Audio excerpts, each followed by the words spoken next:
Hi, everyone. Thanks so much for tuning in to the Analog Authors Panel. I'm Emily Hockaday, and I'm the Senior Managing Editor for Analog Science Fiction in Fact and Asimov's Science Fiction. So today, first, we're going to hear from the authors who will be reading their own work. And once we've heard from each of them, then we'll move into a Q&A. Feel free to put questions in the Q&A at any time, and I'll draw from those during the Q&A as well as some questions that I prepared myself. So I'll introduce each of the authors before they read, but who the authors we do have on the panel today are Kedrick Brown, Kelsey Hutton, Meghan Hyland, and Dluzen. I'll give a more focused intro as they read. First up, we have Kedrick Brown. Kedrick, now residing in Cambridge, Mass., is a trader and inventor who believes in the power of stories to inspire amazing forms of human cooperation. His first introduction to science fiction was watching episodes of Star Trek in Liberia, which later helped inspire him to major in physics at Rutgers as an undergrad. Kedrick has been most inspired in his writing by science fiction works that suggest that the universe may be far more wondrous than commonly believed. He also has an MBA from Wharton and is pursuing a master's in design engineering at Harvard. Well, thank you so much, Emily. And I just wanted to say thanks to you and Trevor and Analog for, the opportunity to have a story published. It's been a pretty fantastic experience. So today I wanted to share two excerpts, one from the story that's already published and one from something I'm working on, hopefully to generate some interest in it. So generally, these are stories about there being a bigger reality at play. So the first excerpt is from The Actor, which is a story in the current issue of Analog.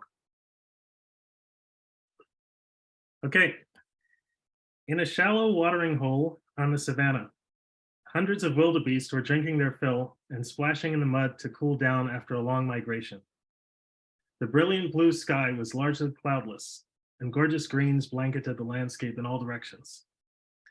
Wamwa and his team of 5 hunters quietly approached the herd and paused to wait in the tall grass just beyond their sight.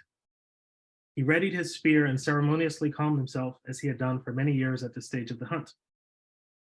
In this state of heightened awareness, Wamwa noticed with concern that a lioness was stealthily approaching the herd's far side.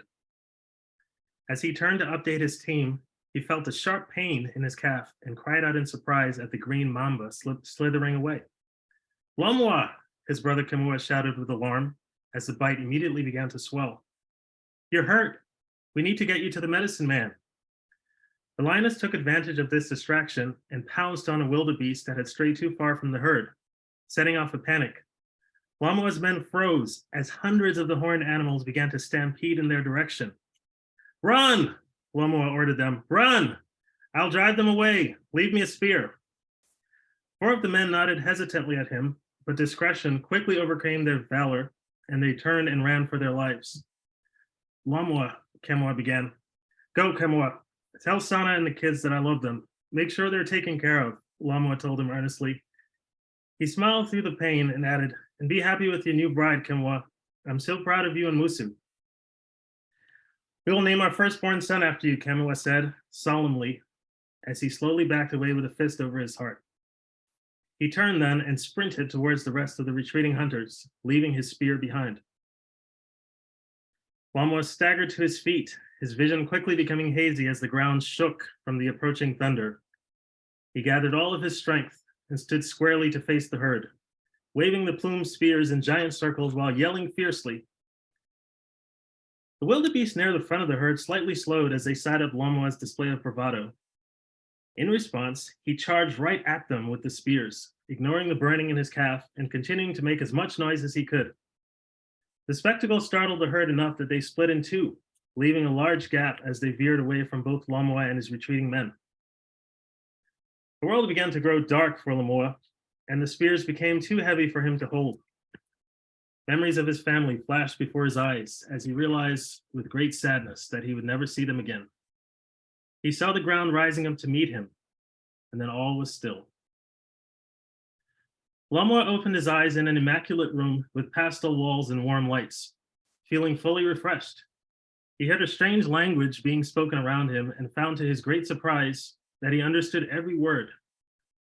Memories came rushing back, like a bubbling brook at first, and then as a tidal wave. A kind face suddenly appeared in his field of view. "Welcome backstage, Ray. That was quite a trip," Director Cyrus said in a booming voice. He was standing on the right side of Lamoa's hospital-like bed. "Ray?"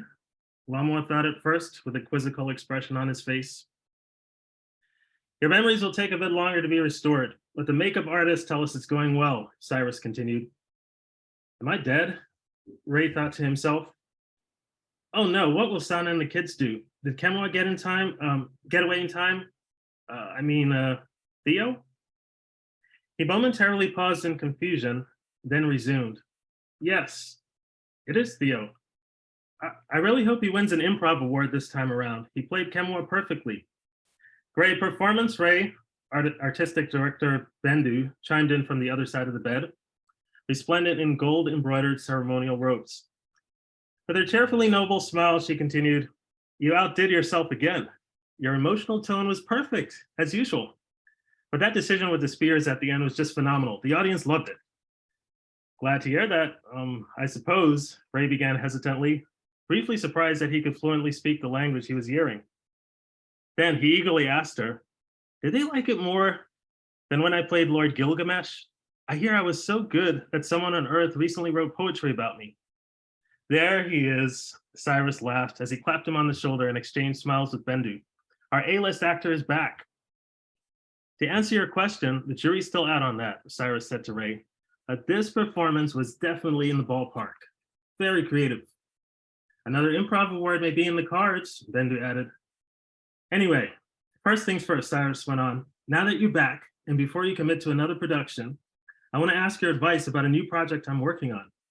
I just got major funding approved for this one from the producer. I've been hoping to speak to you before the other directors pitch you on their projects, and the press." "Cy, let the man rest for a bit, all right?" laughed Bendu.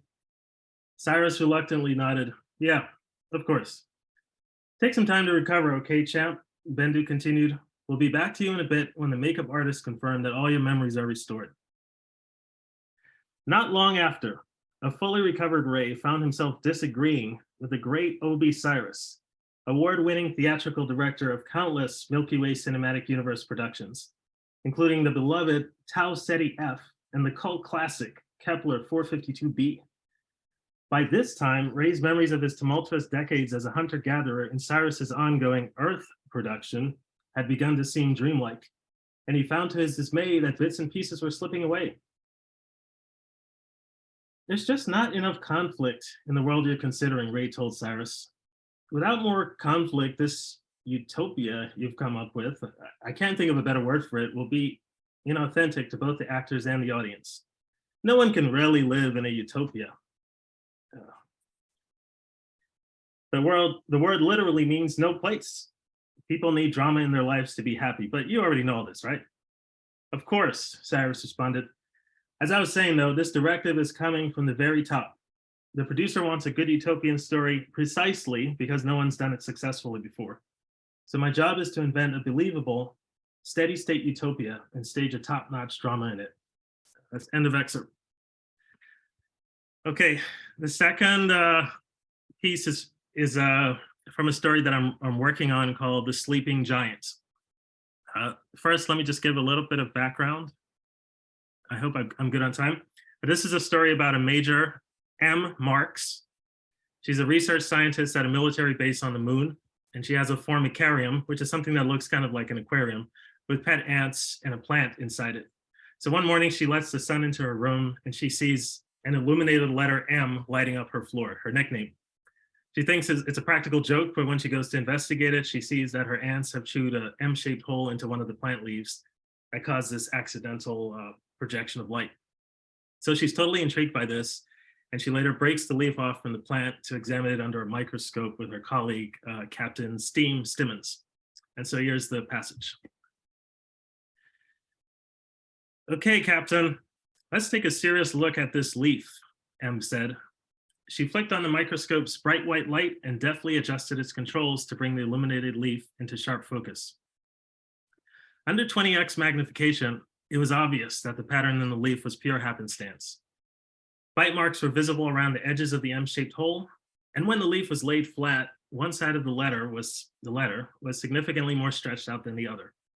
So the tilted angle that the leaf had made with respect to the sunlight's path earlier had made the projected image look more like a symmetrical M.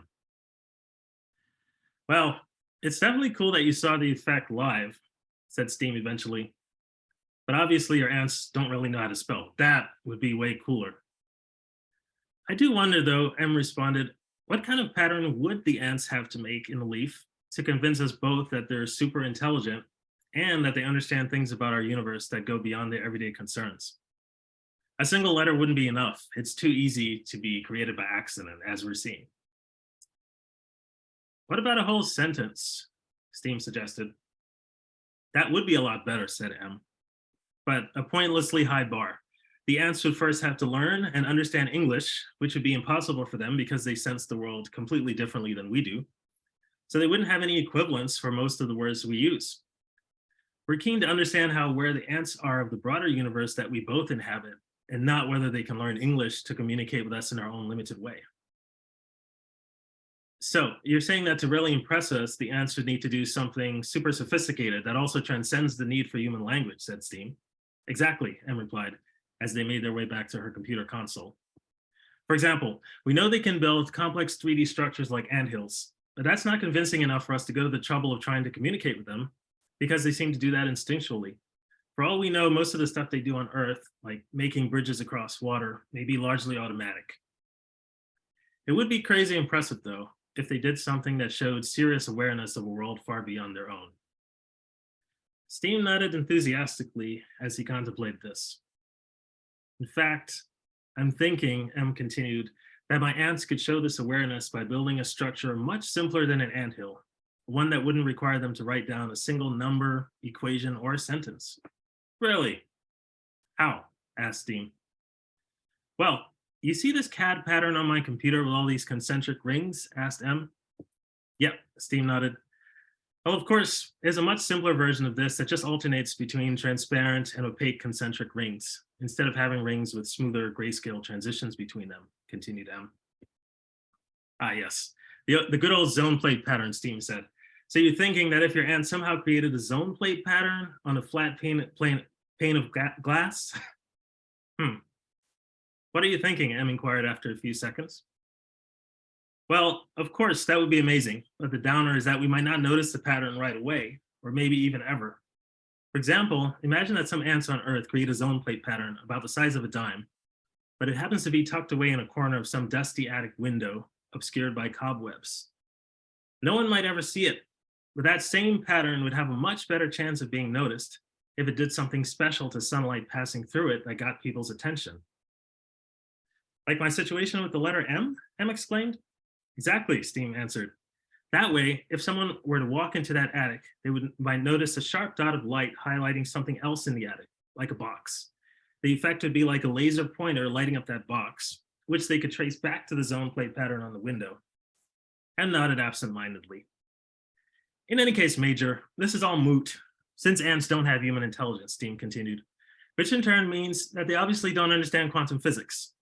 Unfortunately, the only people we know for a fact understand quantum physics are people like you and me. What did you just say? M asked, suddenly alert. That ants don't have human intelligence? Steam asked hesitantly. No, after that, M replied impatiently. That only people understand quantum physics? Asked Steam. Yes, you're a genius, exclaimed M. How so? Asked Steam, puzzled. Well, ants basically live on 2D surfaces from their perspective, said M. So, like you said, they could impress us by making a zone plate on some clear surface that focuses light somewhere in our 3D world. Although we might not notice the zone plate itself, there's a much better chance we'd notice the light effects it causes on other objects. The only problem is that for the ants to make a zone plate pattern, they'd need to understand quantum physics. But I just mentioned that they don't, Steam said. So how does that make me a genius again?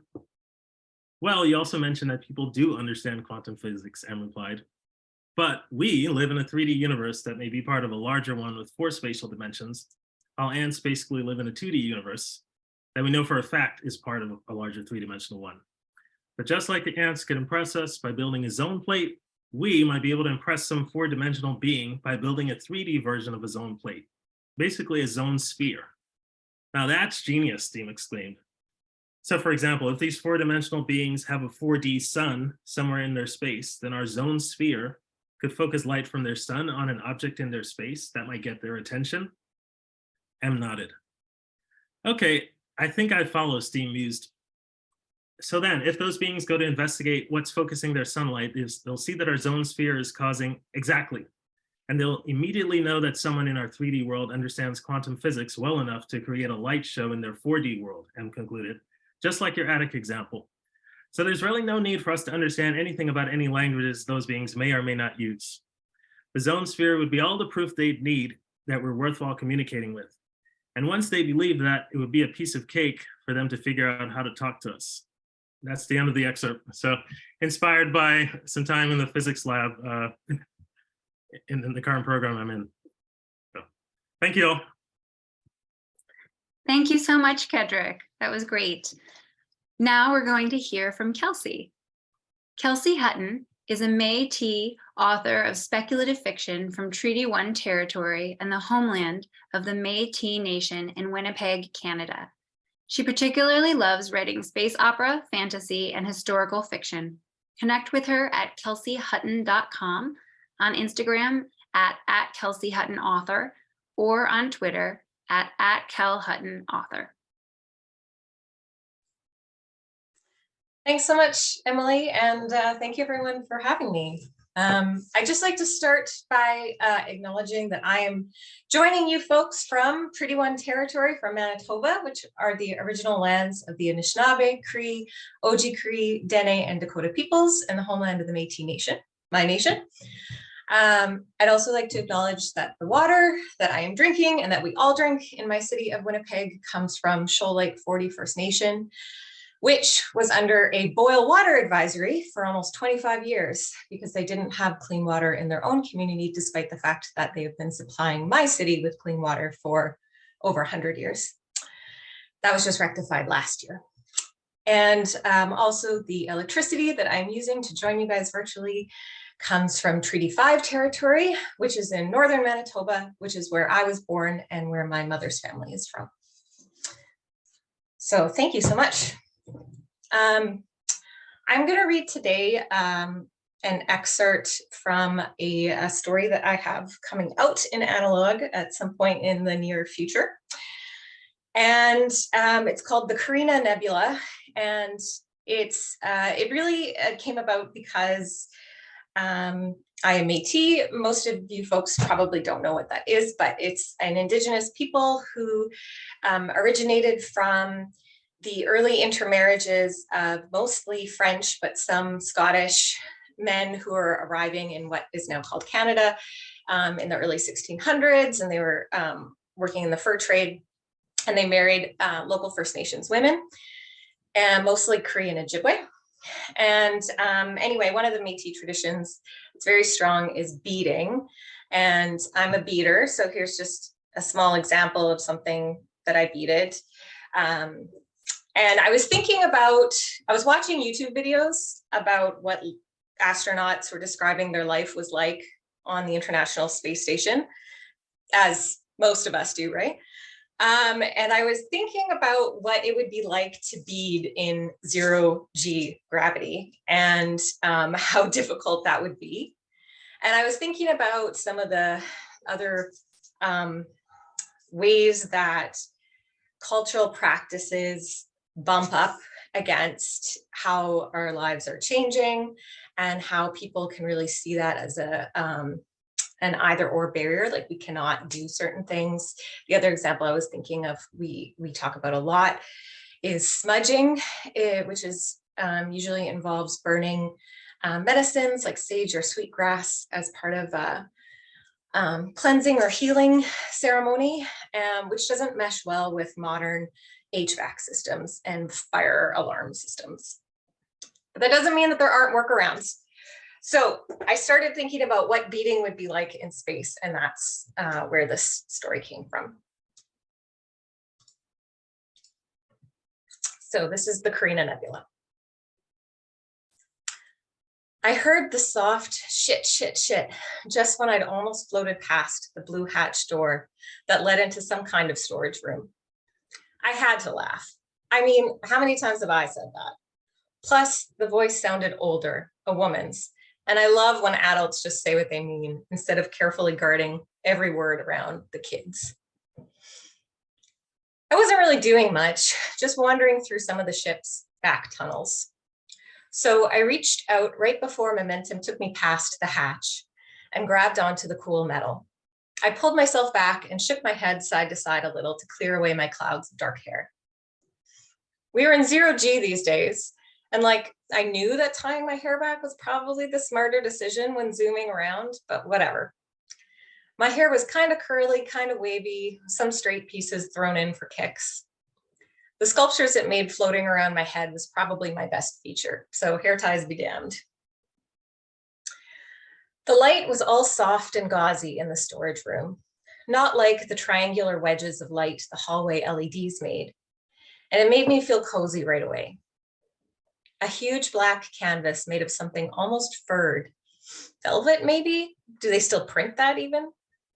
Covered in bright dots of color, sat gently on a small island in the center of the room. There were also a bunch of long, flat, black and silver edged cases attached to the side walls and floor, stacked 8 or 9 high. Right, this was the storage room for an art gallery. I'd heard it was around the ship somewhere, but I'd never visited. Get in or get out, the older woman said loudly, and I jumped. Honestly, I didn't even realize she'd seen me.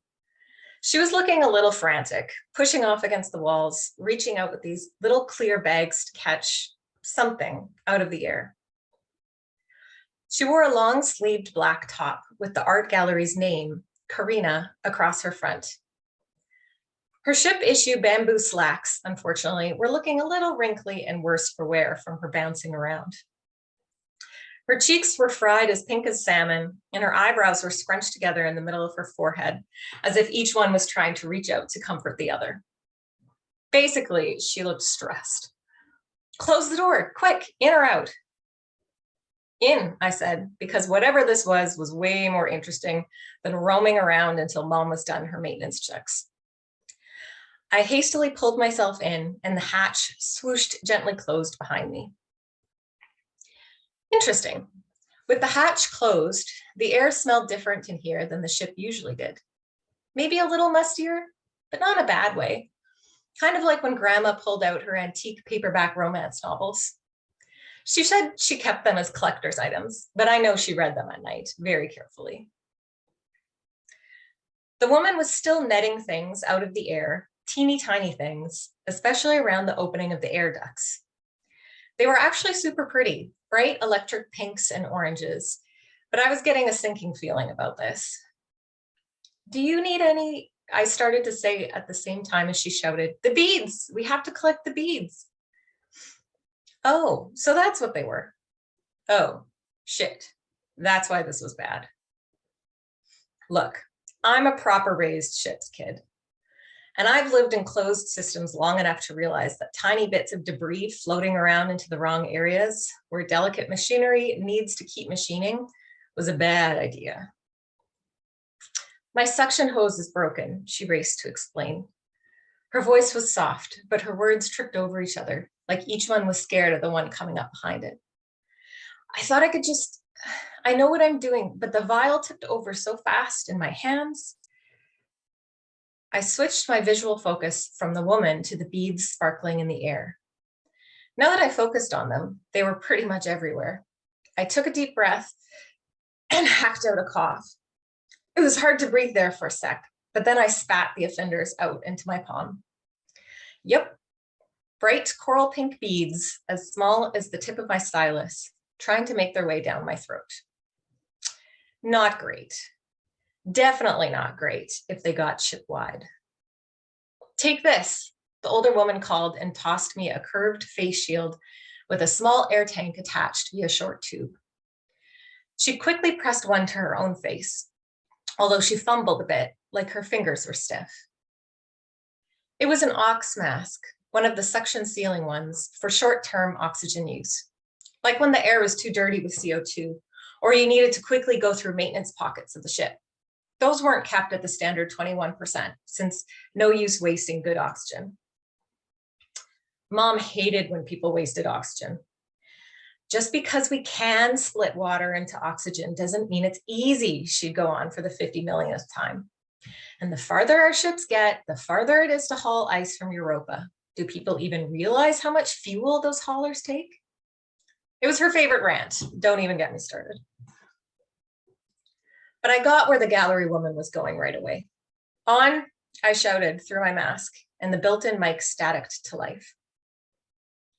She quickly hit the fail-safe to vacuum seal this room off from the rest of the ship for however long it took us to clean up. The air in the room would still be fine to breathe for a few minutes, but it would probably get uncomfortable soon without the ox mask. Plus, masks meant fewer beads down the throat or getting into our eyes, which was all a-okay with me. Mom never let me use her ox mask, despite the fact that I was 16, not 6. Save as many of the beads as you can, the older woman said, passing me an extra baggie, finally seeming to calm down a little.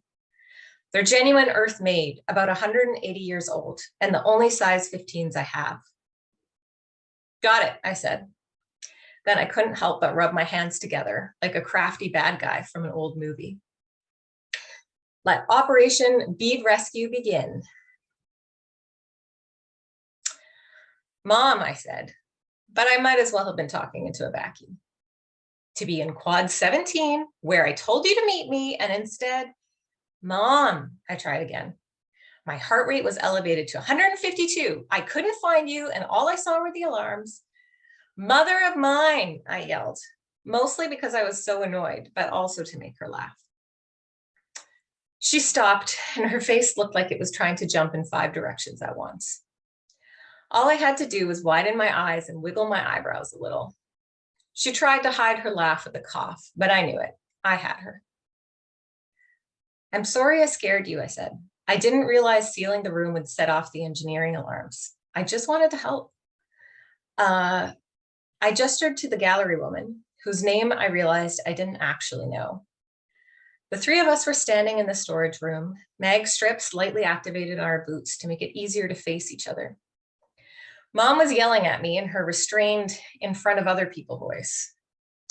On top of that, the room sounded strangely loud now. It had been really nice to listen to the rare silence of not having the air vents on for an hour or 2. The gallery woman and I had successfully cleaned up the beads, which felt immensely satisfying, let me tell you. But apparently, I guess I'd missed my rendezvous time with Mom and freaked her out a little. Especially since she had been called to this quad of the ship for maintenance because of faulty carbon scrubbers, which technically can lead to death by carbon monoxide poisoning if you're really slow on the uptake. There are monitors, after all, and or trapped in a sealed room. Johanna, the gallery woman, jumped in, a little late to the queue. Johanna Hostman, the curator here. Pleased to meet you. Your daughter was a great help. Mom harumphed, but graciously held out her hand. At first, she forgot she was still wearing her rough work glove, and the gallery woman hesitated.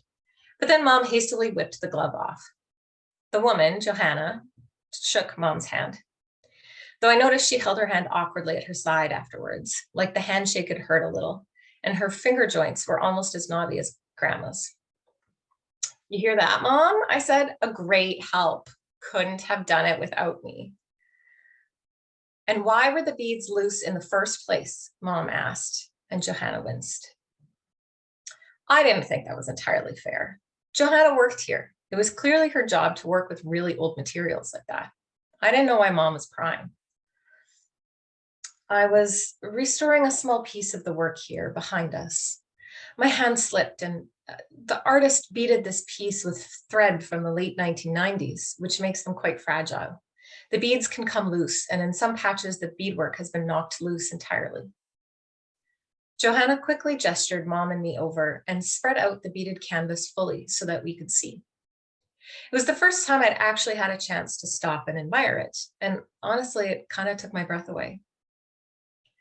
I was right about it being a black velvet background. It was about as long as I was tall, so close to 6 feet. Mom said Dad's side of the family were all tall and knobbly like me, and maybe 4 feet high. And it was almost completely covered in pale gold, pulsing pink, and orchid orange beads, showing what had to be a nebula. But it was a nebula in a shape I'd never seen before. I mean, nebulas are just interstellar clouds of dust and gas, so it's not like they have to look a certain way. But the orbits of nearby stars and planets do usually make them nicely round or disc-shaped. But this one had 5 pretty distinct points to it, almost like a pinwheel or a flower. The pale yellow beads sparkled in the center, while the pinks and oranges glowed fiercer than the further you got to the edges. There were dark rifts between the clouds, rare glimpses of negative space where the velvet showed through that helped create the illusion of petals. Like an orchid blossoming, isn't it? Johanna said and smiled. The first real smile I'd seen her give. And I'll stop there. Thank you very much. Thank you so much, Kelsey. Next, I'm going to introduce Meghan Hyland. Meghan Hyland started writing to distract herself from graduate school. Since then, she's completed her PhD in computer science, served as a college professor, and worked for multiple well-known technology companies. Nowadays, she lives with her 2 cats in the Pacific Northwest, where she still manages to distract herself, and hopefully others, with her writing. Thank you, Emily. I want to also thank the editors for the opportunities so far. So I'll start by acknowledging also that I'm in Seattle, which is Coast Salish land. This is from a story called The Battle of Wanakena, which comes out in next month's analog. Wanakena is a little lake town in New York State. And what you need to know for the story is, first, we're in a future where we've achieved miraculous levels of technology and then collapsed back to around the early 1900s. There are still a few high-tech transhuman type figures walking around stirring up trouble. The narrator calls them survived gods, or I think in this, just gods.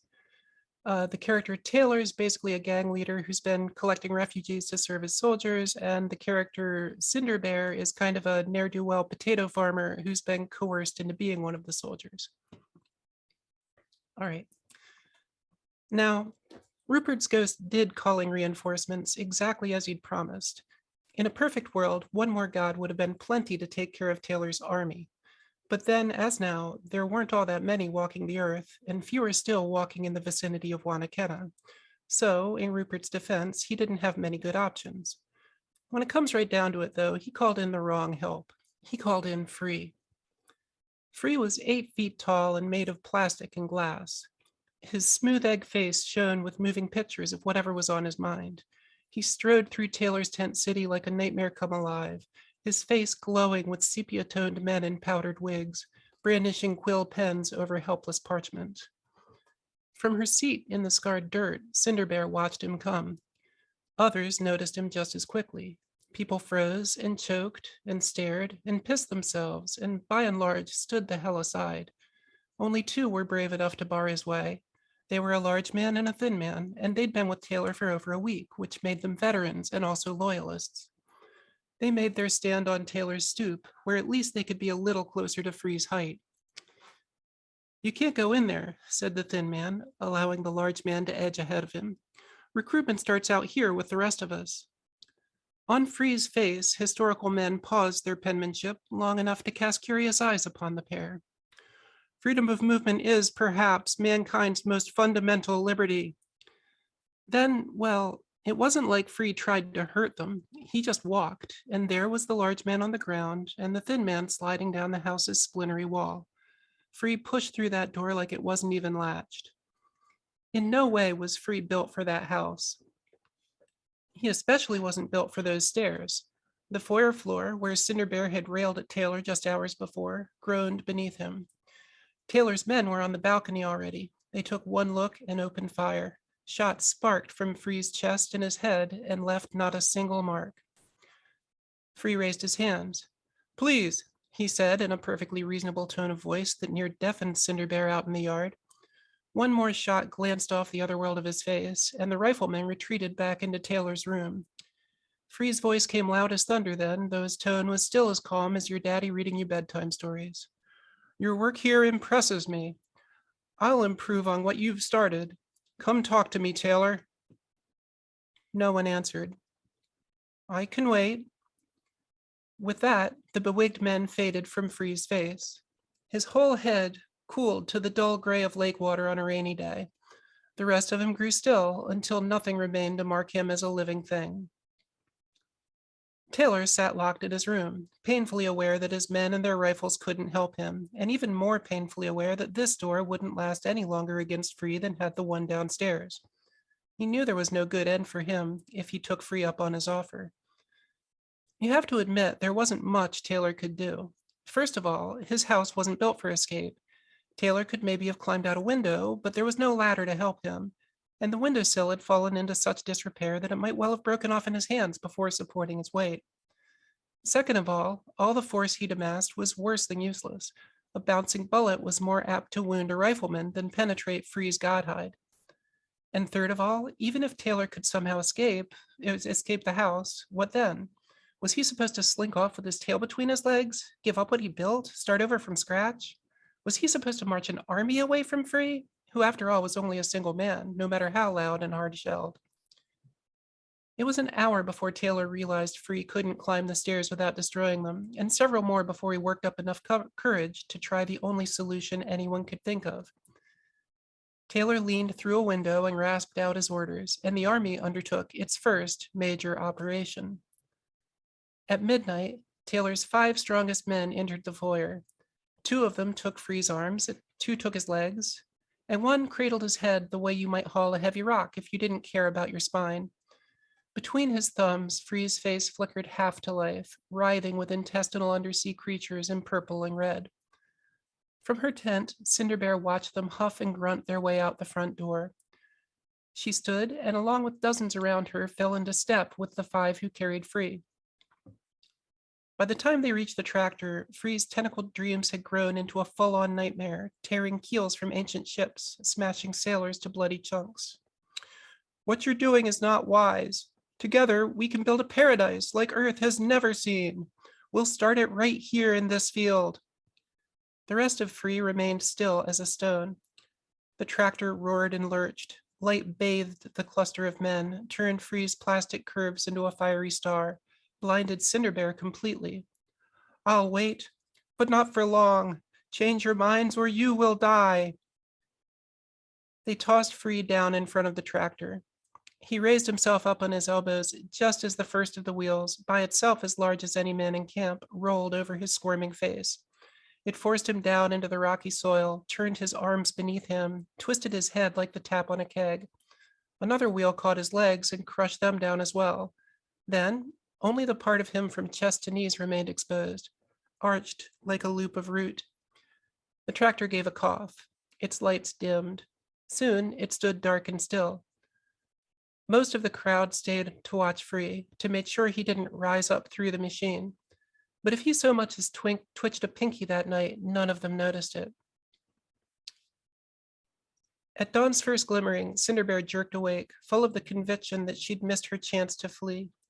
The soldiers who had briefly trained their rifles on Free were now at liberty to patrol the farm, watching for intruders on one side and deserters on the other. No one in that field wanted to be a soldier, and as a group, little stood in the way of anyone leaving. The trouble for each of them individually was all the others. The first arrivals stayed because Taylor gave them camping space. Taylor soon realized they would do what he wanted if he shared his food with them. The second batch discovered the first fat and happy and decided there were worse fates than being fat and happy along with them. The third batch assumed the first 2 were loyalists and stayed as much from fear as from hunger. And the fourth thought the same of the third. They'd all been driven from their homes. They needed safe land to sleep on, a tent over their heads, a steady supply of food and water. They wanted to go back to the way things had been, and the closest they could get took staying in Taylor's good graces. Defection came to seem impossible in the presence of so many imagined captors. And as with so many things, thinking it so made it true. Cinderbear watched the sky turn blue and trapped herself there with the notion that Taylor's army would only catch her again if she tried to run. So I'm going to skip forward a few scenes. Things go badly for Taylor, but well for Free. The Battle of Wanakena began when an army meandered into a parking lot. The army belonged to Free, and the parking lot belonged to a humble local mail carrier. Free had some ideas about armies and morale and easy victories, you see. He was itching to capture a symbol of something important, and he could imagine no greater symbol of power and authority than the United States Federal Post Office of Wanakena, New York. Cinderbear, who'd slept hardly a wink, managed to get there first. She was rewarded with a wait that nearly bored her to death before the enemy could even get her in their sights. Eventually, the rest of the infantry arrived in dribs and drabs and formed up in precise military clumps to chat with their friends and neighbors. Their uniforms were, for the most part, oversized flannel shirts buttoned to the necks, with the collars worn flat for the rank and file and popped for the officers. More important than their ranks were their rifles, which many of them swung about like batons or else cradled protectively as they strolled. Cinderbear propped hers on her shoulders so she could keep a hand free for mopping her brow.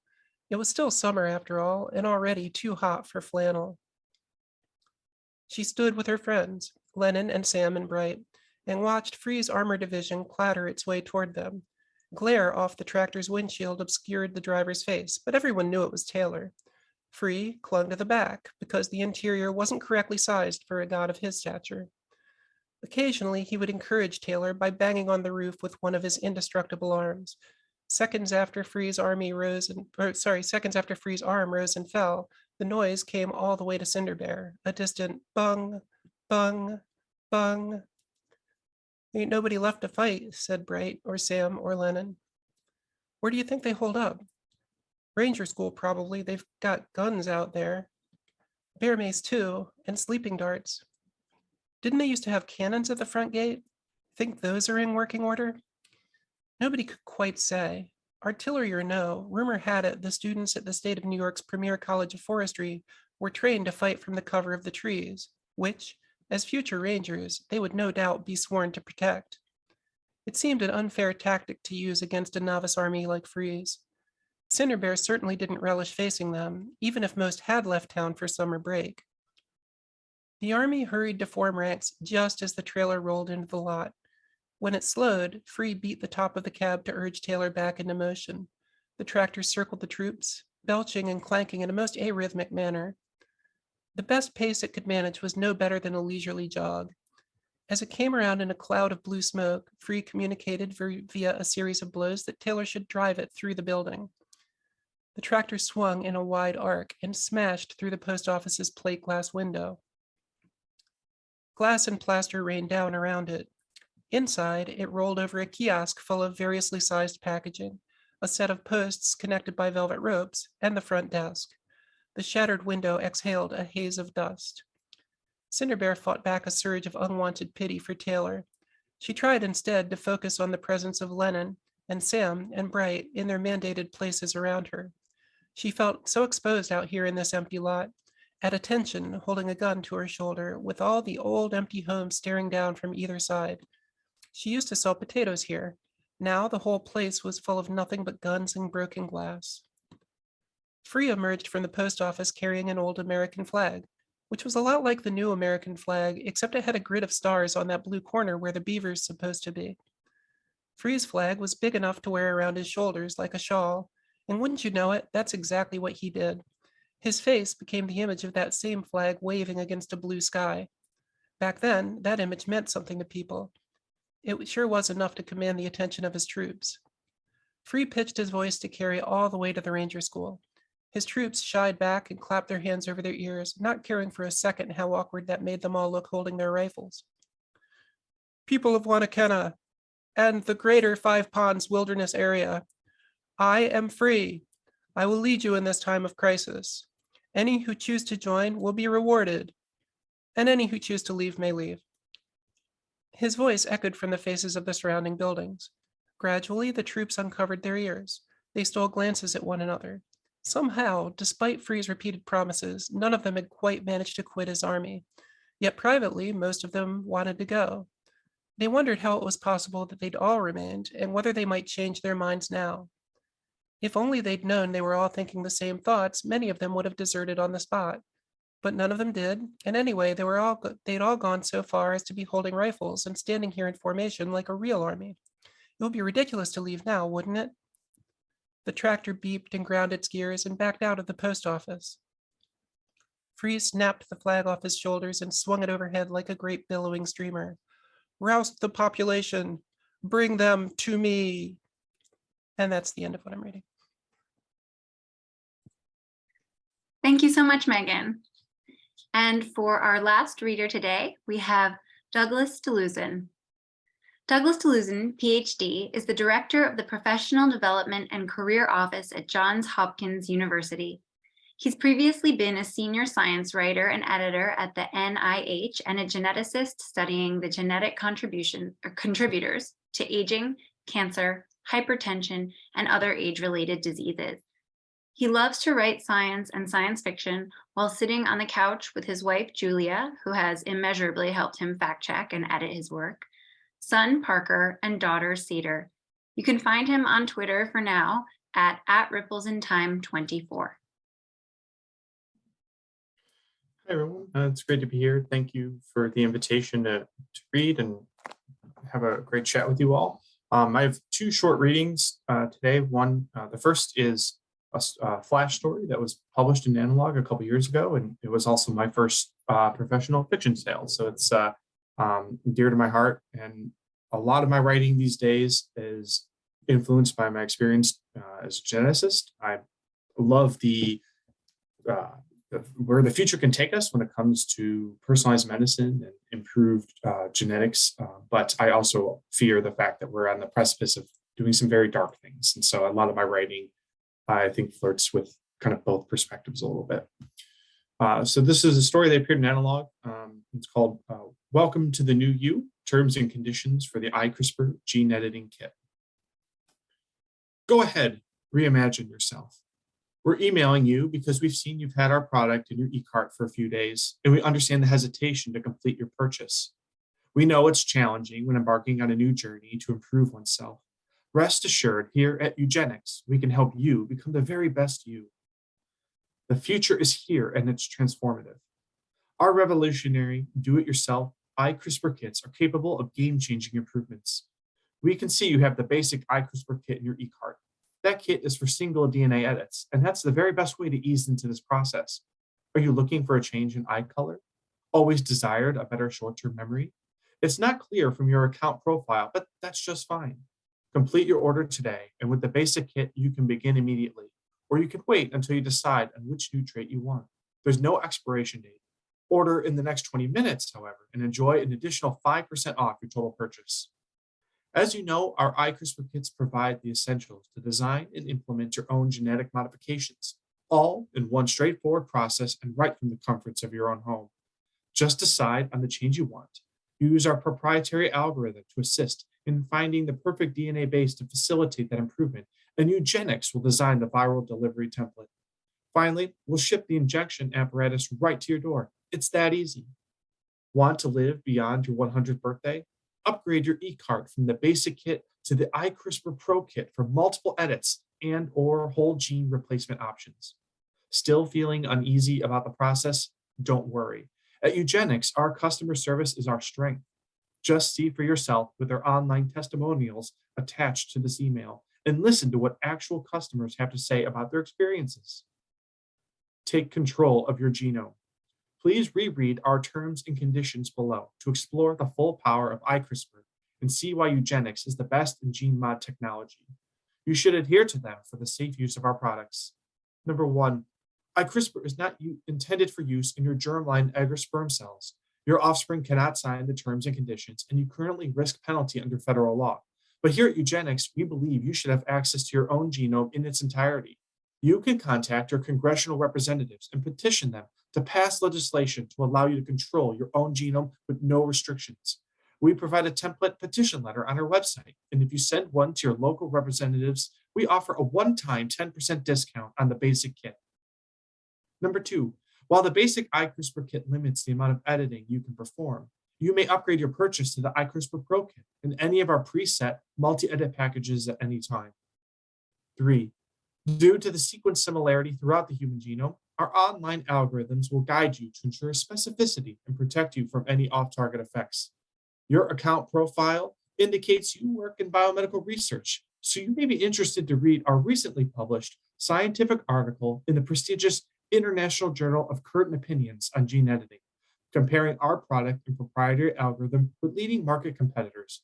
We've conveniently attached it to this email for your benefit. When considering your modification, we recommend that you avoid editing genomic regulatory regions that affect the expression of multiple genes at once. You may want an extra finger, not an entire arm. Number 5, if you decide to upgrade to the iCRISPR Pro Kit, we discourage splicing in genes from other mammals, including cats, dogs, horses, and parrots. Whiskers and feathers may seem like an exciting addition, but it's been reported that they cause extreme pain when sprouting and tear out easily. 6, visit our website for multi-edit packages available only with the iCRISPR Pro Kit, including the Athlete's Suite, the Vampire or Mermaid transformations, the Einstein upgrade, the Super Centenarian, the Ultra Immune Booster, and the Superhero, now with night vision. 7, you should not edit any DNA bases statistically associated with disease risk. Most of these bases have never been conclusively proven to be causative and are still under investigation in the research community, often with mixed results. 8, you can enjoy access to our genetic advisors for the additional low price of $799.99. This option is included with any of our iCRISPR Pro kits or packages, and local restrictions may vary. This option is unavailable if you live in a state that requires both genetic counselors to be board certified by the American Board of Genetic Counseling, or if you reside in California or New York. Based on your account information, we see that this will not be important. 9, eugenics maintains a database of genomic locations that are currently prohibited by the US federal government for modification. These locations are involved in a multitude of developmental and or homeostatic processes, and alterations may be associated with severe consequences, including stroke, cancer, accelerated aging, and dementia-like phenotypes. And 10, we do not condone the use of third-party algorithms to design your edits, and you do so at your own risk. Other terms and conditions may apply beyond those outlined above. Reinvent you, just like thousands of others. Now is the time to finalize your purchase and enjoy the full power of eugenics. Remember, anytime your account may also be upgraded to our lifetime platinum membership, which includes one multi-edit package, 24-hour access to our online genetics professionals, unlimited basic kits, and early bird access to other eugenics products and product beta testing. We have payment plans available for any budget. Please call 1-800-NEW-GENE for more information. Don't delay. We hope we've helped you see how your eugenics experience will be exciting and safe. We strive to ensure a satisfying experience and to keep things simple. Disclaimer: the decision to alter your genome is yours and yours alone. Eugenics is not responsible for unauthorized use of our iCRISPR products. By acknowledging these terms and conditions and finalizing your purchase, you understand the potential consequences of altering your own genome and accepting any adverse risks, assuming full responsibility and waiving eugenics liability. We are currently seeking approval from the FDA. During product development, some customers experience unintended side effects due to the use of our technology, including temporary weight loss, temporary weight gain, high fever, uncontrolled hiccuping, hot flashes, blurred vision, and genital discharge. In most cases, these symptoms clear up within a few days or weeks. If they persist, consult your physician. In extremely rare cases, you may experience vertigo, hallucinations, constant joint pain, loss of smell and taste, or sudden hypothermia. These risks are minimal. Are you ready now? Welcome to the new you. How will you decide to improve with eugenics? So that's the end of my flash. And then I was going to briefly read from something that I'm working on currently and finishing up. This is also about genetic modifications, but kind of in a different way. And I'll just read the first couple introduction paragraphs. This is tentatively called The True Nectar Crisis in Boone County.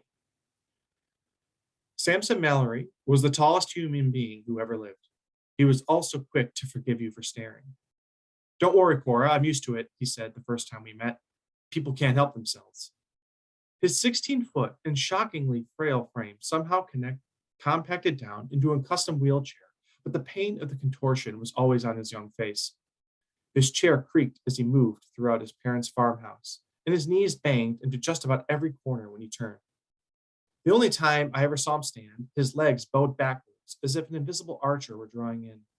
He'd labeled to grab a coffee filter out of a dusty cabinet as he kindly made me a fresh cup. His height, his condition, and his early demise, all of it was my fault. Samson is proof of the largest man-made environmental disaster that no one's yet heard of. Let me explain here. Just as I explained 4 months ago to Samson at his dinner table in Caledonia, Illinois, a week before he died. Our oncoming catastrophe actually began 19 years ago when I met Ruby Diaz as a summer intern at North Star Chemical. I was a doctoral student doubling in biostatistics and public health and nearing my final year of school at UCLA. I was assigned to her research team. You were the perfect hire, Cora, Diaz said to me in her office when we last spoke. This was just before my visit to confess everything to Samson. Her large oak desk is covered with awards and recognitions and small plants stretching precariously out over the edge towards the sunlight on the floor out in the hallway. Behind her, a shaded glass window looks out over her 50-person laboratory. A picture of our mutual friend and my friend, Chinmoy, whom we'll introduce here shortly, sits behind a few others on a bookshelf in the corner. You did anything I'd ask because you were hoping for a full-time position when you graduated, she said. And she's not wrong. I wanted to do everything I could to work with Dr. Diaz. She's a short, brilliant geneticist raised in rural Ohio who trained in experimental crop science at the University of Nebraska. You may not have heard of her, but you've likely eaten her work. She and her team genetically engineered Green Gene Technology's famous Bright Star rice, the strain that shored up the food stocks of Cambodia and Thailand near the end of the Great Blight and saved their economies from collapse. Her rice, wheat, and other grains can be found in the bowls of nearly 50% of households on Earth, and everyone's on Luna. Every cell in each grain of her wheat has all of Diaz's signature genetic manipulations. And I'll leave it there. So thank you. Thank you so much, Doug. And thank you so much to all of our authors. Those were wonderful pieces, and I feel lucky that we were all here to hear them.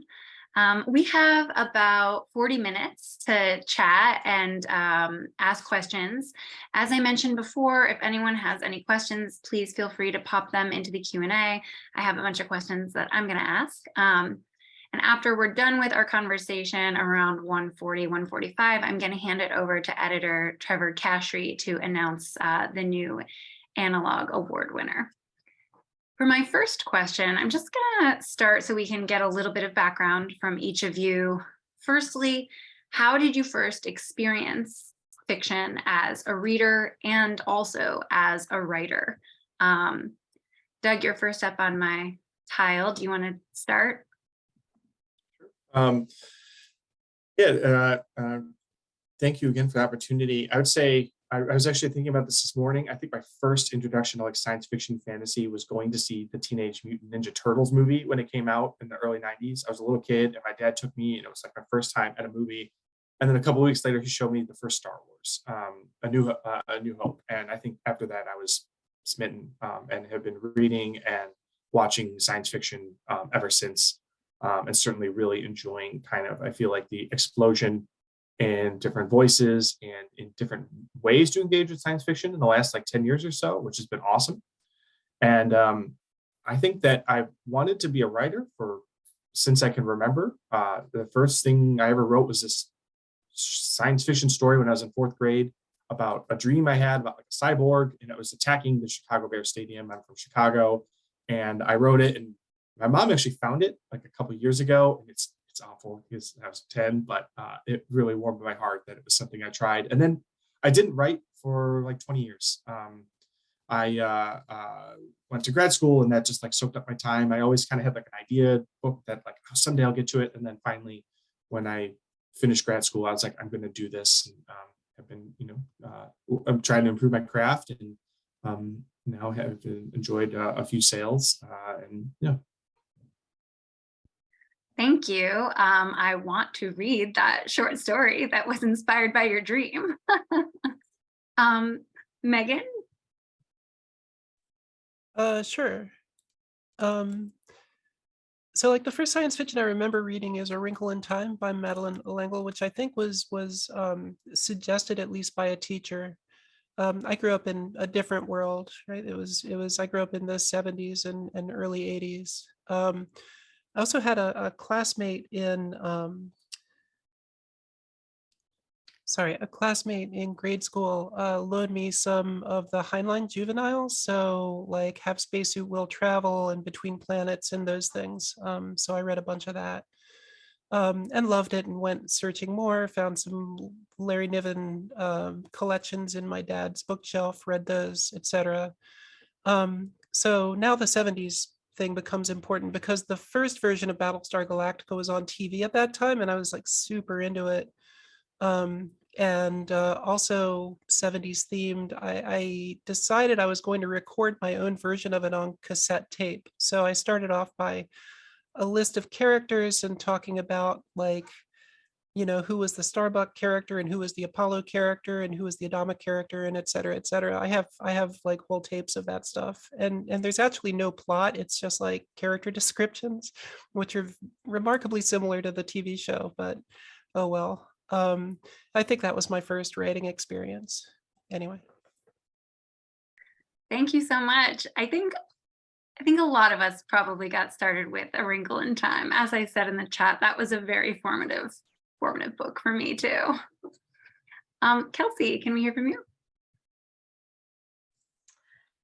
Yeah, I would say the couple things. I would say one thing that sort of surprises me when I think back of this and we think about like who would typically be considered a science fiction reader, I would say the two people in my life who introduced me to science fiction in particular were actually my Métis grandma loved science fiction, and she would get all the cousins together. I have a lot of cousins, and make us watch 2001: Space Odyssey and Planet of the Apes. I specifically remember, and I remember watching Star Trek with my aunt and Stargate as well. And then the other person who really introduced me to sci-fi was my grade 1 to 3 teacher, who was Brazilian. And she also loved it and just like made it a regular part of the reading in our class.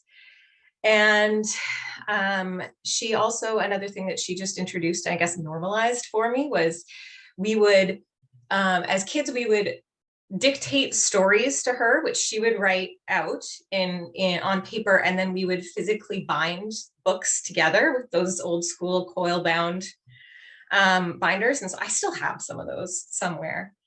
And so I don't know, it was just like making books was just a thing that you did, right? And then I would say the other big formative experience for me as a reader, especially, was I moved to Brazil with my family when I was 9, and I didn't speak the language. We learned it all there, and I had very little access to books in English. We couldn't bring a whole lot of stuff with us. I ran through all the books that I brought with me in the first 2 weeks of being in Brazil, and I was like, oh no. So anyway, my parents used to bring me, one of the things we did, because in Brazil at the time, there were no public libraries really. So we used to go to this local bookstore that was in the mall, and I would park myself in front of the little tiny English book section in the bookstore. And my parents would leave me alone for like an hour, hour and a half while they did other shopping. And I would just sit and I would read a book and see how far I could get. And then I would just memorize the page number or like tuck a little tiny piece of paper in. And then like a couple months later, we'd come back to the mall and then I'd pick up in the book where I left off. And I actually have one of them. This was one of the books that I saved up for and paid for with my own money, which took months. And I read it in Brazil, and we had we just didn't have a lot of books. And so I reread this probably 4 or 5 times easily. So it got me early. Thank you. I'm so glad you had so many good science fictional influences early in life, and we have your grandma to thank too. Kedrick, how about you? And so the earliest science fiction book I can remember reading was Citizen of the Galaxy by Robert Heinlein. which is about, it's about somebody who is a beggar, but he realizes later on that he's actually been separated from this very powerful family. But I would say the formative experience for me with science fiction was watching early episodes of Star Trek. So I grew up in this sort of remote company town. It was a great place, but we didn't have regular TV stations for most of the time when I was there. So this is in Liberia in the mountains. And like, so we'd go visit my grandmother occasionally, like a few times a year. She had a TV and I was able to see some Star Trek there. And I really loved the vision of this sort of peaceful, cooperative human future with routine space travel. And it played a large part in me studying physics in college, where I kind of realized like traveling to the nearest stars wasn't that easy, but I still pretty interested in, one day, maybe the technology is going to be there. So in terms of writing, like I really enjoy writing. I think I've really begun to appreciate recently just like the power that fiction has. It can be used, for example, like explore human implications of certain types of social choices.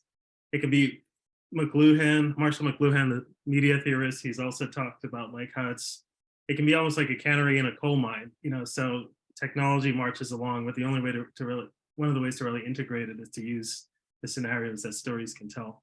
So I had a nonfiction book published in 2006, but fiction for me has been for a while like something that's really like a goal or a dream to like get good stories out there. So right now, very happy to have something published in analog and kind of working now on trying to hone my process a little bit more.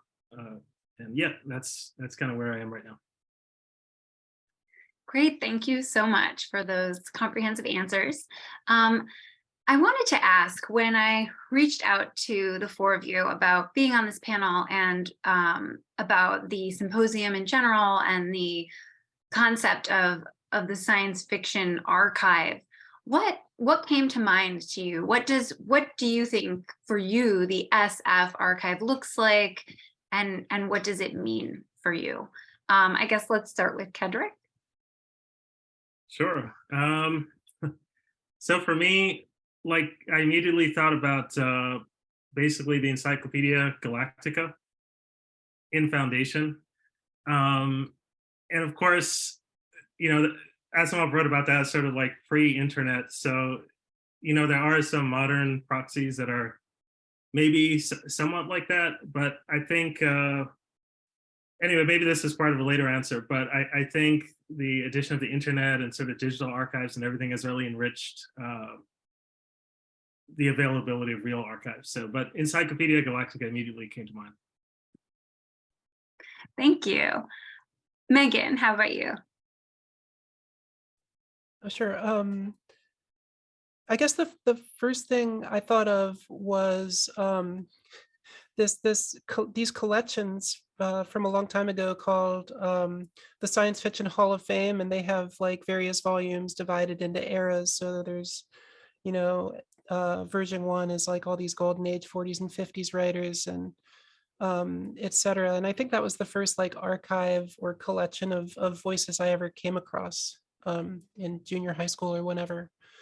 That, and then just any library. I had one with a good science fiction section growing up, and so I got to like hang out there for hours and hours and sit in a beanbag chair and read whatever was on the shelves, which was often too much for me, but I liked it anyway.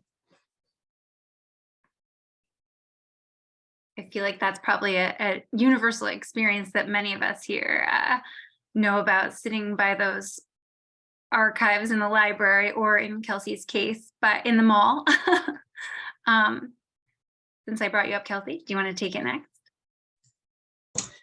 Sure. I feel like, so I lived in Brazil from when I was 9 to 13. And then when I came back, I really, I had a long period where I felt like I didn't get a lot of the cultural references people made. I didn't really understand a lot of references for a while. So I wouldn't say, like, now I understand some of the big name science fiction authors that come up a lot, like Asimov and Heinlein and Bradbury, and I have read some of them. But it wasn't really a huge part of my consciousness growing up, except that I do remember being in the library when I got back to Canada and looking at books that were probably older books in the science fiction section. And I don't even remember what the covers looked like exactly, but I instinctually understood that the covers were not aimed at me as like a young woman. I got that message loud and clear, and I put them down for a long time. And then in about 2010-ish, I actually discovered the book reviewers site, Book Smugglers. And that was actually a big turning point for me, because I as silly as it sounds now, it was like a big eye-opening moment for me, because they were reviewing so much more modern science fiction, and with so many more diverse perspectives included, that it really brought me back into the field. Thank you, Kelsey. Doug, what was your experience of the science fiction archive? Yeah, well, when I think of the word archive, I definitely think about just like, I think it was mentioned earlier, like this encyclopedia or like a storehouse of information. And I've never played, the other two thoughts I kind of is like, I've never played Minecraft, but I've heard that in Minecraft, there is actually like an encyclopedia kind of library resource that if you're in the world of Minecraft, you can go and access from anywhere in the world. And it's actually how a lot of people from like countries that have their internet controlled by the government stuff can get outside news and information, because like even like digital copies of newspapers are put in there and stuff. And I think that's amazing. And some of the research I've done has been in the space of health disparities, and a lot of disparities in the United States and elsewhere are due to like lack of information. And so I was thinking about like, what is an archive, or science fiction archive? I really think it's really important. I think it was touched on by some of the panelists, but also earlier today, about just like accessibility to that. And now that things are going digital, like to be able to access information, to be able to reckon with the history of the field, and then be able to infer what we can learn from it, and make sure that we're pushing forward in better ways. I think like that archive's kind of the living, breathing thing, that it needs to contain everything that's been there, so that it can represent and help push forward like what we're going to add in the future. And I think that kind of living document-esque version of it is something I've been thinking a little bit about today. Thank you. That answer, and also Kelsey's answer, sort of lead me into my next question, which is, what do you think gets left out when folks think of the archive and when folks create archives? And on the other side of that, what would you want to promote that you've seen that you feel should be memorialized? And we'll start with Doug and go back the way we came, I guess. Yeah, I think in my opinion, I think like some of the idea of like building, say, if we were to like build a new archive, I think that voices that have been historically left out in science fiction and fantasy absolutely need to be included, and also included in the conversation of how any kind of new archive would be built. So, being overseeing an infrastructure, having influence in funding, and like those kind of things. I think making sure that there's leadership there that is representative is going to be, I think, vital. And I think,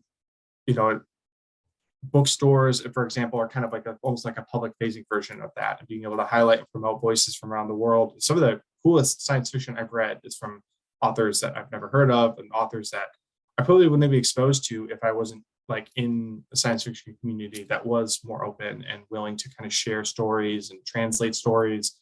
I think that I unfortunately only speak English. I wish I had more languages under my belt, but I don't. And I feel like there's a lot of beautiful stories out there that I'm finally starting to tap into, where markets are translating things and are retranslating them, so that you can be wider audiences. And I think like a push to do that, or when things get archived, that they can be translated, would be amazing. And probably I'll need to pick up another language at some point to read some of this. But I think that the more we can include from perspectives around the world, I see this in biomedical research, like the greater in diversity of the kind of the workforce and in the viewpoints brought to the work, I think is going to push those ideas and the kind of the social commentary that needs to happen. And I think sometimes gets workshopped in short stories and novels. I think that that's, you know, a great place to kind of discuss those points. And I'd like to see that more of that in archives as they become more digital.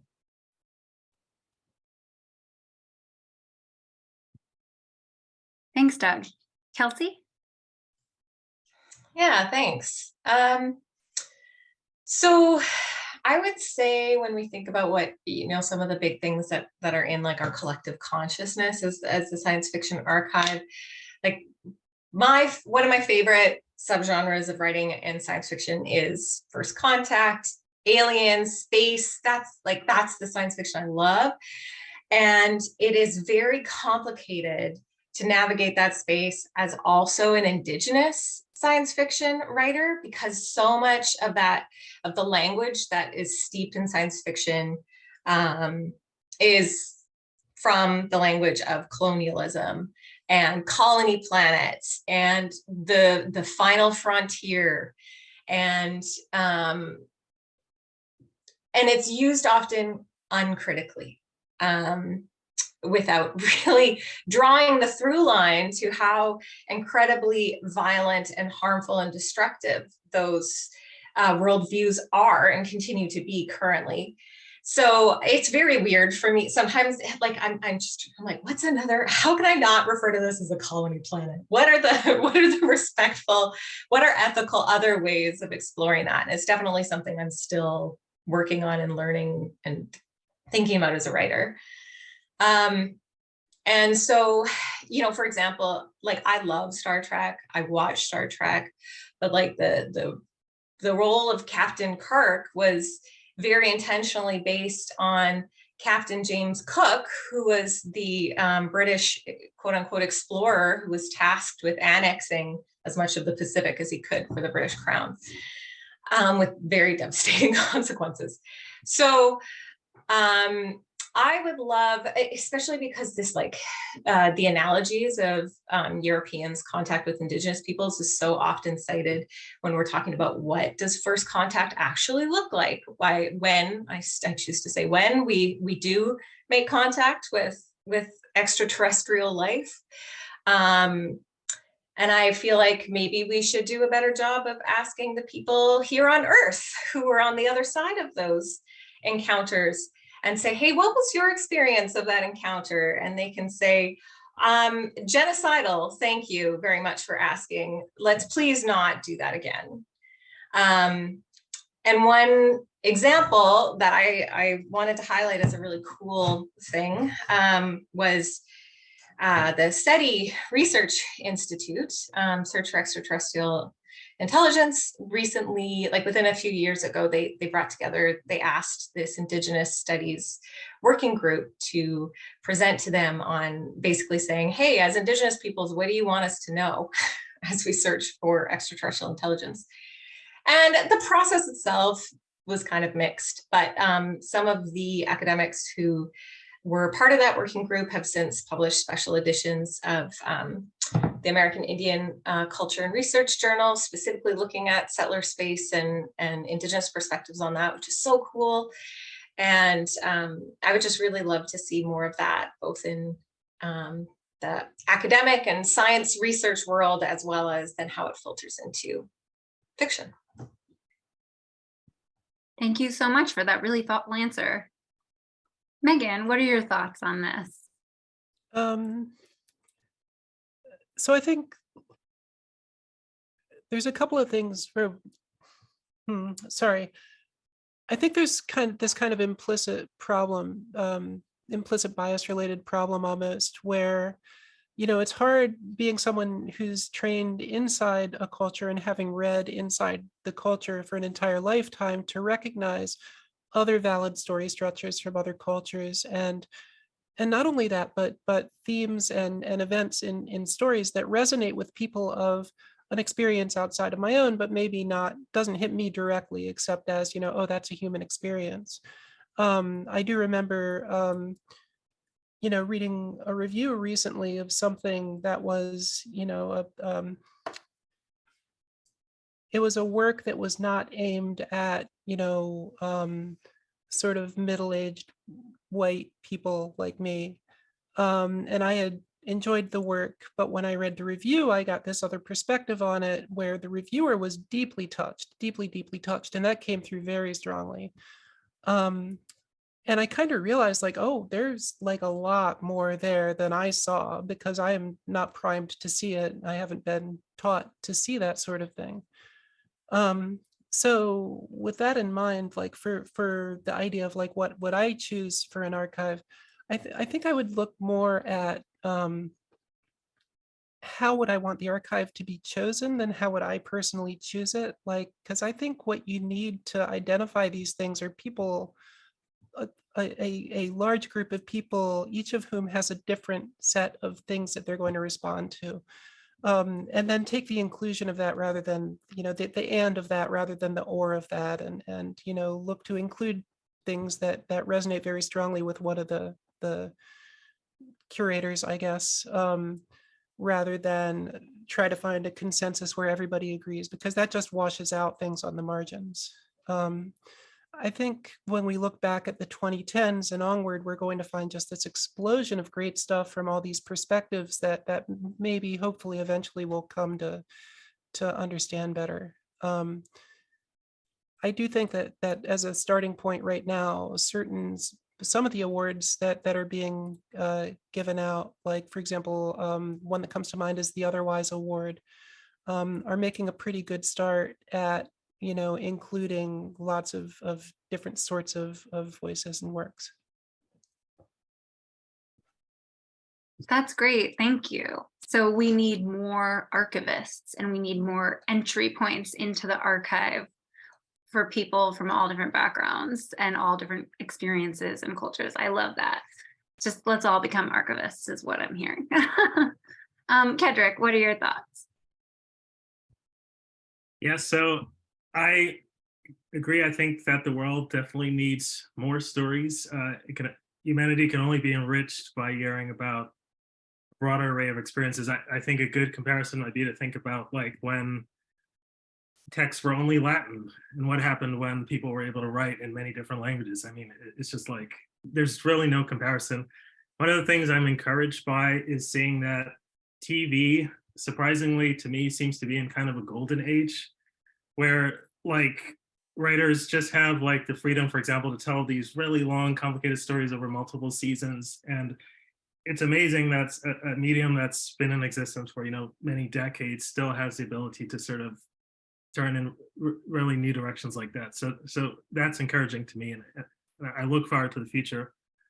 With the regards to what to promote in the archive, I was thinking today that maybe it's best to think about archiving kind of as a collective, an archive as a collective action verb, because like with any recording of history, there's always some kind of curation that happens.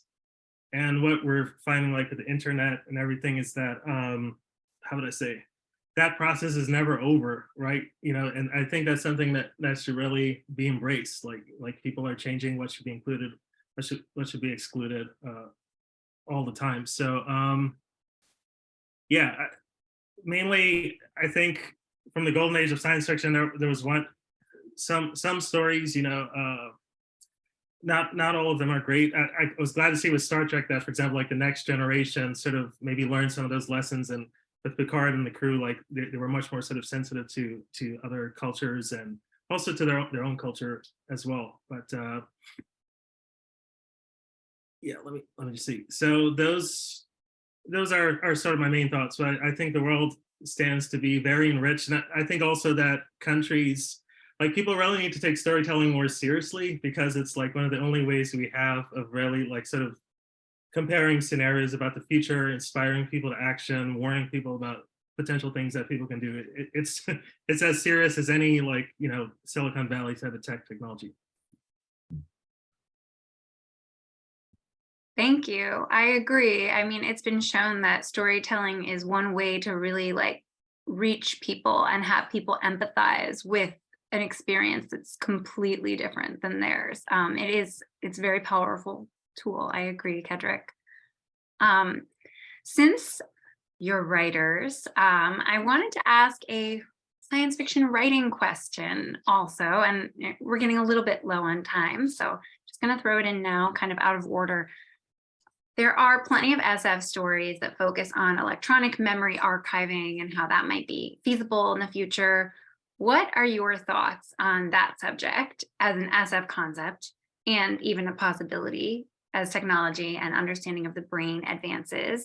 Have you written about this? Have you toyed with archiving in your fiction, or have you read fiction that toys with archiving that you wanted to talk about? And we'll start with you, Kedrick, and then go back down the line. Yeah, so thanks for asking.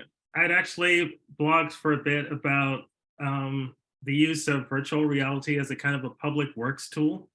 So that, for example, like if there was a job shock in some area of the country and it was clear that most people there wouldn't be able to get work for like another 6 months, like maybe the government could sponsor some kind of a simulation that would use their skills to find, to explore some scenario that would be relevant to people in the future, like that other companies or the government or whatever could use in the future. So I think, and that's very closely related to these like massively multiplayer games. So I think as technology gets better and better, more realistic, and we're able to have larger and larger simulations, there is room for even new types of storytelling that will need to be archived. And how that happens, I think, is again a fascinating debate. And what will, when you have, let's say, a simulation with like 1 million people participating, what you include, what you exclude, again, very interesting questions. But I think one of the things I was thinking about is like, if, let's say the trajectory of technology continues as it seems to be doing right now, 400 years from now, people might be able to access with reasonable fidelity, like the lives of typical people around this time, which compared to us looking back 400 years, we just putting together bits and pieces maybe about some of the richest people or something, so I don't even know what that means for the future, but it could be really interesting if people really sort of try to take, it's a new way of taking the lessons of history to heart. Thank you. I feel like there are so many science fiction stories in that. Megan. So one of the things I think of when I think about kind of digital archives and the move toward digital information storage is kind of the loss of the role of the librarian, or the automation of the role of the librarian. So the curator is very important. And this was in the last answer too. Viewpoint is just so crucial to what's in an archive and how you search an archive and what you find there. And I think that I mean, you're going to find, I guess, if you look at libraries, you're going to find good librarians and bad librarians. You're going to find ones with various different slants. So I'm not sure that Google's algorithm is necessarily better or worse than the collection of librarians that exist out there. But I do think that the kind of preferences driven, we're going to search you up more of what you already showed us you want style of indexing is maybe not good, like long-term for bringing people, well, definitely not for bringing people together, but maybe not good for disseminating accurate information, I would say, so that's not necessarily a comment about fiction, but just in general, when you put information online, yeah, personalizing it is sort of in opposition to making it accurate. As far as like my own stories, nothing directly about archives, but there is one where there's a character kind of curating what parts of another person's personality that other person is going to get to have. So that's another sort of viewpoint idea. Anyway, that's all I got. Thank you. That story sounds fascinating. Kelsey, what are your thoughts on this kind of broad question? Yeah. first of all, I just wanted to pick up on kind of what Megan was saying about that role of the curation, and Kedrick as well, and the fact that it isn't neutral. One of the things, just pulling from my own experience, I a couple of years ago, I worked. My background is in research and government and politics. I used to work in politics. And anyway, I worked for a couple of years for the National Inquiry into Missing and Murdered Indigenous Women and Girls here in Canada, which is a national public inquiry. We created an archive. We called it a legacy archive as part of that work. And it was specifically focused around artistic expression. And it was a public education tool, a commemoration tool, and healing as well. And one of the things we thought a lot about was, how do we make the process of archiving this information just as meaningful as the final result, the actual archive itself? And how do we make the process of participating in the archive respectful, ethical, healing for the people who are participating? We had living consent, which was an important piece. So you don't just sign a paper and give up all rights to your stuff forever. That creates an ongoing relationship with the people who are doing the archiving. If you have a living consent, which means that you can take back your consent at any point. So if the archivists are doing a bad job, you can say, hey, I don't want my stuff in there anymore, take it out. And I think with the internet and digitization, I think it's an incredible tool, especially for a lot of communities that are quite isolated and disconnected. But I think we have to be very careful and respectful and not fall into the trap of just adding everything for the sake of being completionist. And I say that as a completionist, like I get the urge to want everything in there, but there are lots of things, lots of Indigenous stories that need to follow certain protocols and need to be told at certain times in certain contexts, and should not be part of just a general public archive. Anyway, all of these thoughts swirling around likely make my way into future fiction. One, I hadn't explicitly thought about it this way, but my story that previously appeared in Analog, in translation Lost Found, really looks at the universal translator trope.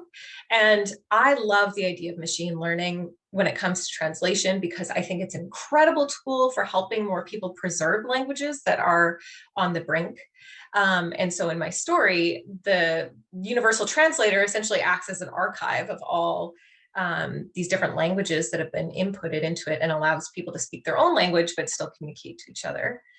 But of course, in my story, it comes with limitations, and the archive is incomplete because the archive does not have Michif, which is the Métis language, which becomes a problem for my main character when her universal translator fails. And suddenly she can no longer talk to anyone. So that's one small way it's come out so far, but I'm sure it will continue to swirl. Thank you so much, Kelsey. I love that now, after hearing from you, we have another aspect of the archive as a living thing. We had Kedrick's thoughts on it being a living archive where new things are getting added to it as everything changes and as time progresses, but also the idea that there's consent involved and it's living, in that you can remove something too if you no longer want to be a part of it. That's great. I love this conversation. Doug, what are your thoughts on this? Yeah, I definitely, I think I want to echo what Kelsey was saying, and I think there's some stuff there that resonated with me a lot, all of it, but in the context of like, it's almost like standards, like of what comes in the archive, what doesn't, making sure that it is representative, and like who makes those decisions, or who is asked to make those decisions, I think are really essential questions.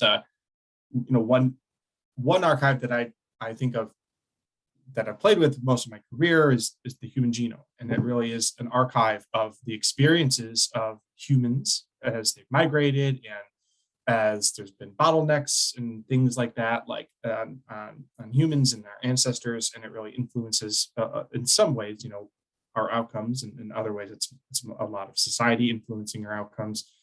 But there's our like International Human Genome Research Institute has an archive of this, and the UK Biobank has like almost 1 million people now, and they're great resources to infer things about like human behavior, like not behavior, but human health. But the problem is they're also just representative of just like a slice of humanity. Most of these are not very diverse cohorts, and so you have an amazing archive, like the largest ever, of like 1 million people that have had their genome sequenced, but 90% of them are Caucasian or white individuals from Britain and Europe, and so you're not getting the full story and the most important parts of the story. And so for like science fiction, I think trying to make sure that that's representative, and also like in genetics, data corruption and storage, like all those things are going to be essential. Like if it's digital, where does it go if the internet crashes? What's going to happen if it's only digital? Are there backup copies? Like I think that's going to be really important. And kind of guess one aspect of it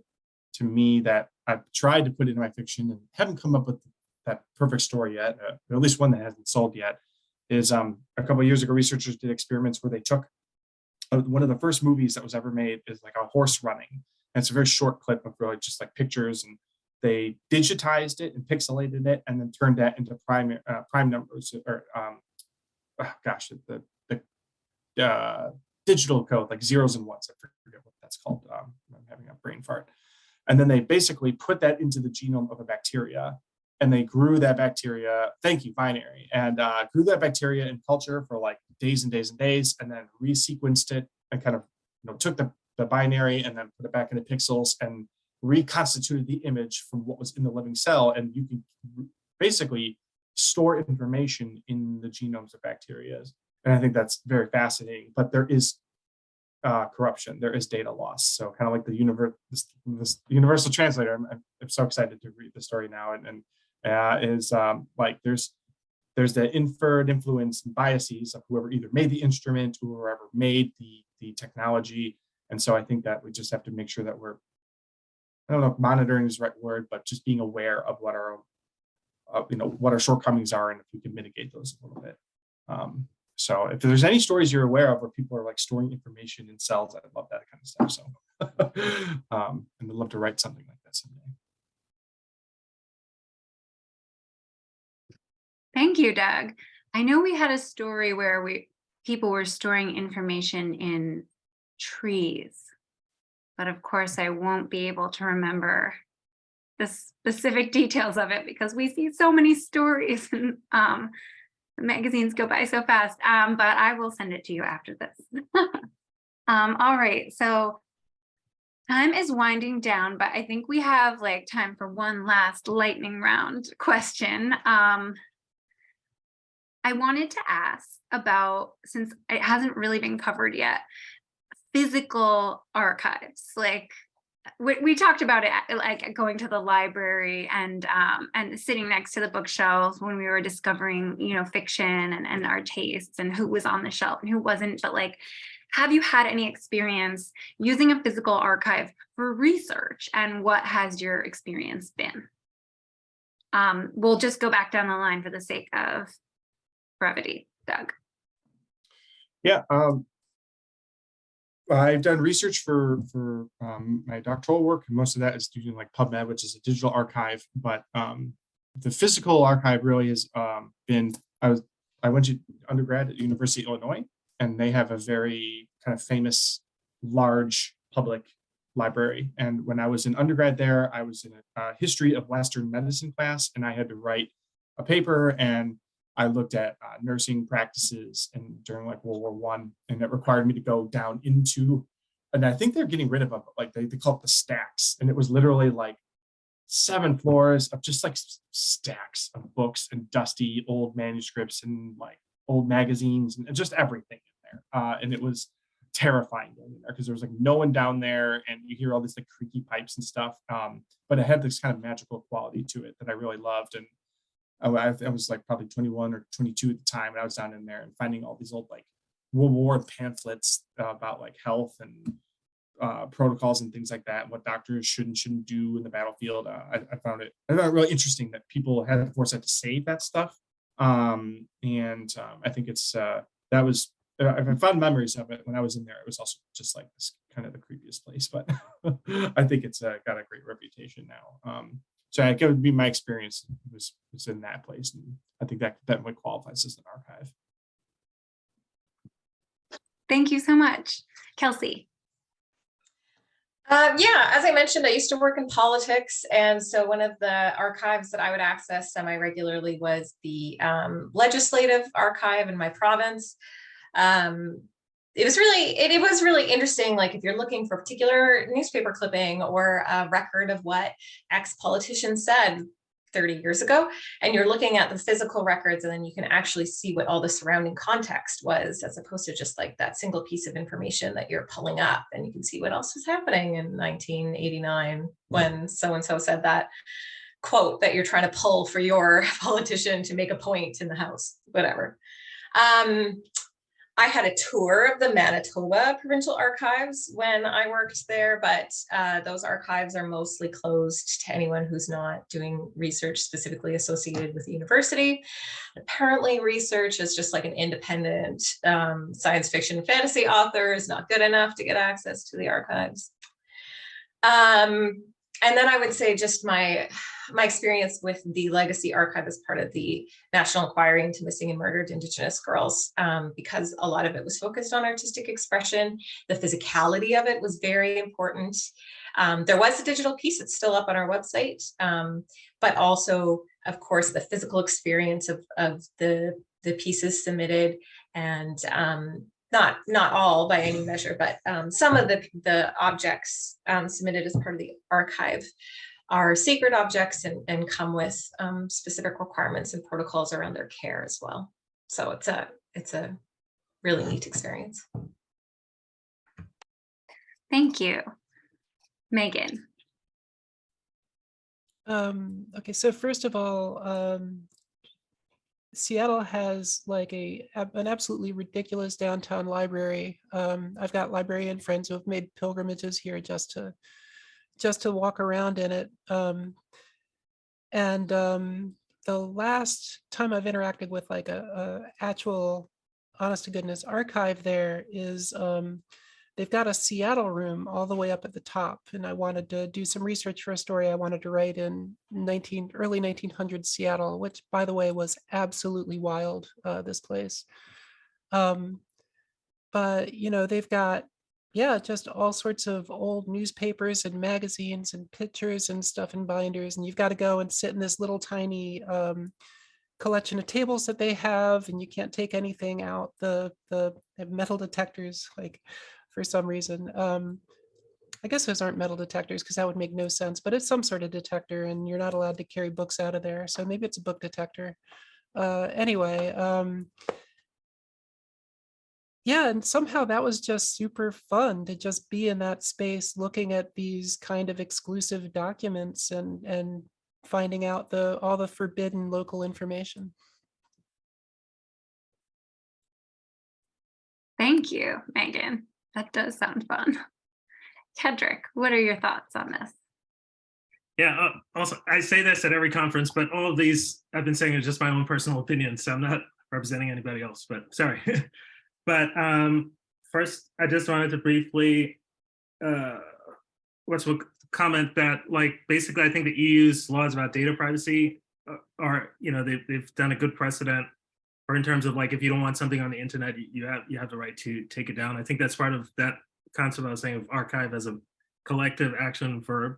So anyway, but in terms of libraries, I'm in a graduate program here in Cambridge, and I went to a library recently after the pandemic, and I was really struck by the ability to not, like, you're looking for one book, but you have a whole bunch of other books that you run into, and it's not like Amazon where you can only look at a small excerpt.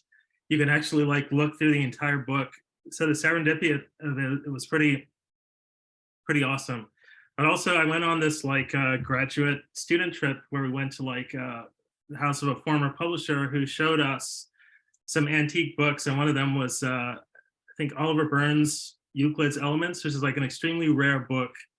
And we also saw like another book that I thought was printed, but it turned out had been handwritten in its entirety over, I don't know how long it took. And seeing those, I realized like they can be scanned, but there's no way to convey that experience properly. So I think books, the tactility and everything, technology has been sort of marching away from that, but I think there's a lot of value still to be had in that. Thank you so much. Before I turn this over to Trevor, I just want to say thank you so much, Doug, Kelsey, Kedrick, Meghan, for sharing your work with us and your thoughts. This has been a really fascinating conversation, and I feel privileged to have been here with you. And now I am going to turn it over to Trevor Quachri, editor of Analog Science Fiction and Fact. He's going to announce this year's Analog Award for Emerging Black Voices. Hi, everybody. Like Emily just said, my name is Trevor Quachri. I'm the editor of Analog Science Fiction and Fact. Some of you already know me. Some of you just know me from email. But I'm honored to be here today to be part of the symposium and the panel and to discuss the second annual Analog Award for Emerging Black Voices. I won't take more than a minute before I get to the important bit and announce the award winners, but I wanted to at least make an attempt to tie the award to this year's symposium theme, which actually winds up being somewhat related to a question that Emily asked the panelists. And to say that while it's intuitive, I think, to think of an archive, broadly speaking, as a collection of material of historical importance, and so which makes it an artifact of the past, it's also important to remember that it is also an intrinsically future forward project. It's an embodiment of what we value in the present and a message to the future that there is something here that we hope they find a value to, whether it's speaking as a broad archive or one more narrowly focused, it's the same, I think. So an archive in this way is fundamentally an act of legacy. And when I think about Analog's legacy, which comes up more often as a nearly century-old publication than some might realize about future collections and the stories that we help usher into the body science fictional as a whole every issue, the Analog Award is a core element of that. And while I can't wait to see how the award grows in the future, I'm already thrilled with what we've done this first year, in no small part thanks to last year's runners-up and the winner, Kedrick Brown in particular. I think we've all had a really good time talking SF and tinkering with stories, and I'm sure our mentorship with this year's authors will be no different. So with no further ado, I have two statements. I have statements from this year's runners-up, actually, and then I do also have a statement from this year's winner. And the runners-up, in no particular order, are Tonya B. Moore and Christopher J. McLucas. And the winner is Hannah Cole. And Tonya says, I'm elated and grateful to the facilitators of the Analog Award for Emerging Black Voices. This award is a boon to Black science fiction writers for whom the road to publication tends to be rocky and rife with disappointments. Thanks to the judges for recognizing my story. Thanks to Analog FNSF for the chance to further hone my craft. To the winner of this award, I send my heartfelt congratulations. I'm excited and looking forward to reading your story. That was Tanya. And Christopher says, congratulations to Hannah Cole, who may you have 1,000 years of success. Let us take the time to honor the unknown Black sci-fi writers who wrote under pen names and continue to give thanks to the giants whose shoulders we stand on. And then Hannah herself says, I'm ecstatic to the point of giddy, astounded, and humbled to be chosen for this opportunity. I look forward to gleaning every morsel of writing goodness from editors and veterans at Analog SF. To understand and employ science to benefit humankind is an amazing calling in and of itself, but to use it to touch the humanity that's inside each of us and inspire to believe in and want a better future is a skill that will surely take the rest of my life to learn. I'm extremely grateful to begin with this magazine. Thank you, Hannah Cole. And following in that spirit, I just wanted to finish out quickly by thanking the many, many people without whom the award would not be possible. First, the symposium organizers, Jill, Juanette, Lee, Kel, Lucas, and in particular, Professor Jason Ellis. The idea for the award came in part during one of the City Tech Symposiums, and Jason's enthusiasm was vital in moving the idea into reality. I also want to thank the inaugural panel of judges and mentors, Nisi Shaw, Stephen Barnes, Kim May Kirtland, without whose generosity with their time, the award very literally wouldn't be possible. I'd also like to thank Kedrick again for making the whole process a real pleasure. And above all, always, Senior Managing Editor Emily Hockaday, who is the best possible combination of supportive strong right hand and critical second eye that I could hope for. So thank you all, and I look forward to following up with you all again next year. Thanks so much. Hey, thanks so much to everyone. Trevor, Emily, Kedrick, Megan, Kelsey, Douglas, and also congratulations to this year's winners and runners up. I mean, it's something we really value, being able to share this space for you all to do this kind of work, because I think it's important thinking about how we move the genre forward to make it as inclusive and representative of everyone. I mean, to make science fiction what we want it to be, something that's welcoming to all peoples. So again, congratulations, and thank you all again for being with us. It's something we value a lot to have Analog be a part of the City Tech Science Fiction Symposium each year. So we got 1:55. We're on time. I also want to thank you all for sticking to the times. This is great because, as you know, sometimes we run over. Let's take a 5-minute break according to the program, and when we return at 2 o'clock, we'll start the second paper session, Archives in SF, moderated by Lucas Kwong. So we'll get set up for that in a few minutes, but go stretch, you'll get something to drink, move around. You don't want to sit all day in front of the computer. You need to move a little bit. But again, thank you all, and we'll continue the conversation shortly.